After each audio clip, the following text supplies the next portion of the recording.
Welcome everyone to Retro Wrestling Reviews. I'm your host, Fredo Esparza, and in this edition we will be covering the Mid-Atlantic Championship Wrestling September 26, 1981 episode. The show opens with Bob Caudle and David Crockett at the announcer's setup. David Crockett announces that Ric Flair won the NWA World Heavyweight title from Dusty Rhodes on September 17, 1981 in Kansas City.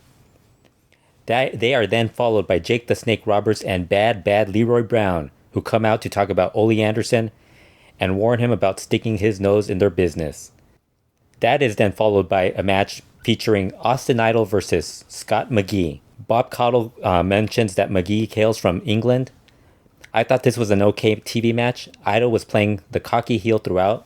Late in the match, he tosses McGee to the outside, and when McGee makes his return to the ring, Idol headbutts him and eventually brings him back into the ring.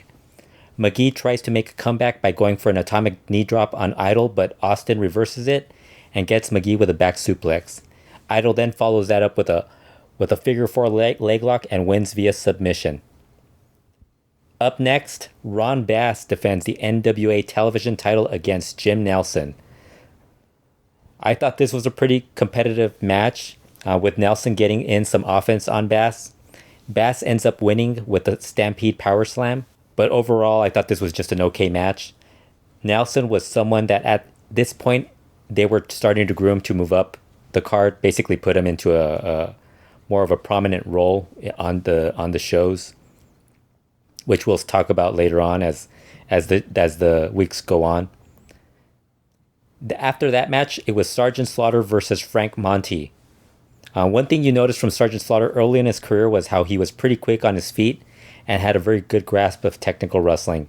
This was another competitive match, but whenever Slaughter would deliver a hard shot at Monty, he did so. Slaughter gets Monty with a clothesline and follows that up with the Cobra Clutch and gets Monty to submit. I thought this was another match that was at best just an okay match. You get that a lot with a lot of TV. The way TV was set up back then for the territories, you would get a lot of matches that were just okay, but what really defined how good the show was really a lot of the interviews and the angles that would follow up some of those matches, and then usually they would throw in a good match here and there, something that was at the good to great level, but usually for the most part you would get either squash matches or best case you might get okay matches. After that match, David Crockett interviews Scott McGee, who spoke positively about Austin Idol, who he had wrestled earlier on the show and lost to. McGee gives a little background and mentions starting as an amateur wrestler at the age of 12. He praised Ricky Steamboat and Ric Flair and said he's learned from them. He hoped to wrestle Ric Flair, the Andersons, and the Russians someday. Crockett also asked him about the damage that can be done with the figure four leg lock, which was, obviously he said there was a lot of damage and he could have hurt himself against Austin Idol, but, he was able to do an interview, so there you go. After that interview, the Grappler and the Super Destroyer wrestled Johnny Weaver and Ron Richie. Very early on, there were some cool arm drags being done by Johnny Weaver.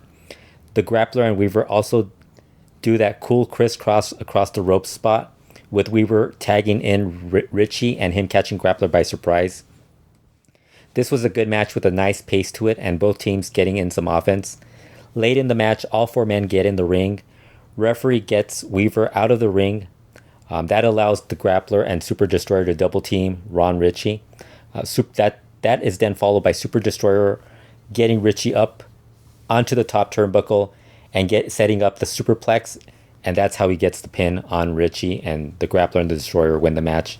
Immediately, as soon as that match ends, Jake the Snake Roberts shows up and argues that the Grappler and the Destroyer and the Super Destroyer had actually won the match illegally by not tagging, and this was done while the referee was being distracted. The Grappler and Super Destroyer get upset. They head over for an interview and talk about how Roberts needs to stop sticking his nose in their business, and they give him a warning that if they cross paths again, he won't be very pleased with what they'll do to him. This is one of the things with Mid-Atlantic Championship Wrestling, that they would actually line up their interviews. So they would bring in guys, they would all be standing there and they would just go in order from one guy to the next for interviews. So Austin Idol follows that, and he talks about how he's pleased that Ric Flair is the new NWA World Champion and vows that he will beat him. That is quickly switched over to Ole Anderson. saying that Ric Flair won't be champion for too long. And he brings up how there's a lot of people talking, but no one is as bad as he is. After the interview segment, we get another match. Jake the Snake Roberts teaming up with Bad Leroy Brown against Mike Miller and Rick Harris. During the match, David Crockett announces that the NWA has vacated the United States title due to the incident between Roddy Piper, Abdullah the Butcher, and what they did against Wahoo McDaniel. There will be a tournament held soon. Wahoo had to vacate the title because of the injuries he suffered from Piper and Abdullah the Butcher's attack. This match, the tag match, they get back to the tag match, and there's good teamwork between Roberts and Brown throughout the match. Again, this was another okay match, which was mostly focused on the fact that this was 4 big men in the ring. Roberts was the thinnest, but he's a tall guy, so I mean the match was just big guys going at it. Roberts gets Miller with a knee lift, and then tags in Bad Leroy Brown, who splashes Miller and covers him for the pin. David Crockett then interviews Jim Nelson, Mike Miller, and Ricky Harris. Rick Harris was known as Ricky Harris at this point in time. And this is one of the highlights of this show because all 3 of these guys at that point in time were what we would call jobbers, but they actually had some great lines during these interviews. Jim Nelson said he could have beaten Bass and asked for a rematch. Harris and Miller both complained about their loss, how Roberts and Brown had gone a lot 2-on-1 against them. They also had a lot of excuses and thought they could have won. While all of them thought they could win, David Crockett was just reacting to them like, no, you could not have won, which was very amusing. This was one of the highlights of the show. Following that interview segment, the main event was Jay Youngblood versus Ole Anderson. This had some pretty good mat work early on. The Grappler showed up ringside and then later joined up the commentary team so he could complain more about Jake the Snake Roberts' interference earlier on the show. Ole and Jay threw some punches at each other near the ropes. At some point, Anderson ends up tossing Youngblood to the outside. The Grappler screams at Youngblood and tosses him back into the ring. Youngblood gets Ole with some chops. Jay then follows that up with a pair of drop kicks and goes for the pin, but the Grappler runs in and attacks Youngblood.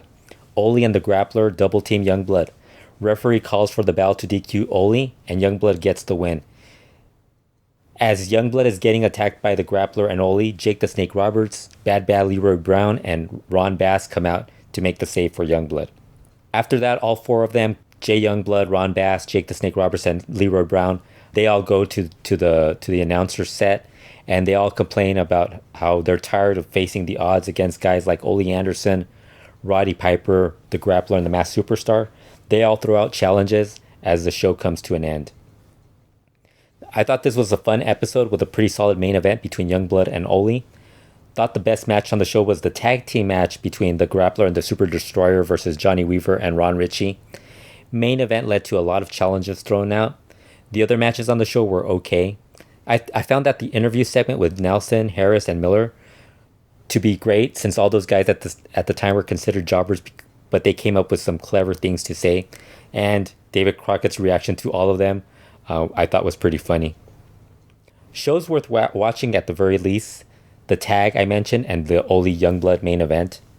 Sergeant Slaughter, you also get to see Sergeant Slaughter. A lot of his matches are very, if you didn't see Sergeant Slaughter during this heel period of his career, the early stage, the guy was a force in the ring.